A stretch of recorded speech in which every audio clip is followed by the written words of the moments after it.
குழந்தைங்களுக்கு ரொம்ப பிடிச்ச ஈஸி, ஹெல்த்தி அண்ட் டேஸ்டியான நட்ஸ் பால் செய்யறதுக்கு முந்திரி, பாதாம், பிஸ்தா, சாரப்பருப்பு ஒவ்வொன்றுலேயும் 1/4 கப் எடுத்திருக்கேன். இது கூடவே வால்நட்டு, பூசணி விதை, வெள்ளரி விதை, நிலக்கடலை, பொட்டுக்கடலை, உங்களுக்கு விருப்பமான நட்ஸு எது வேணாலும் சேர்த்துக்கலாம். ஒரு கனமான வாணலியில் எடுத்து வச்சுருக்க நட்ஸை சேர்த்து மிதமான தீயில் கைவிடாமல் வறுத்து இது மாதிரி கோல்டன் ப்ரௌனாக வாசனை வர அளவுக்கு வறுபட்டதும் பிளேட்டில் சேர்த்து ஆற விட்டுக்கோங்க.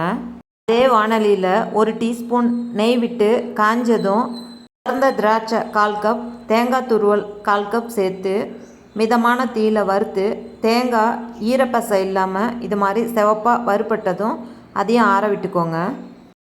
மிக்சி ஜாரில் வறுத்து ஆற வச்ச நட்ஸு 1/4 டீஸ்பூன் ஏலக்காய் பொடி சேர்த்து மாதிரி குறவரப்பாக பொடிச்சு வேற ஒரு பாத்திரத்தில் மாற்றிக்கோங்க.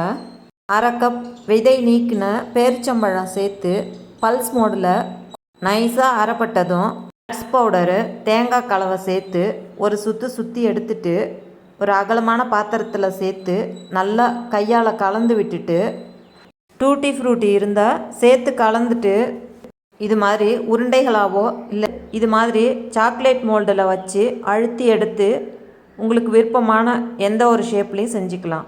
ப்ரோட்டீன் ரிச்சான இந்த ஸ்வீட்டை செய்யறதும் ஈஸி, குழந்தைங்களுக்கும் ரொம்ப பிடிக்கும்.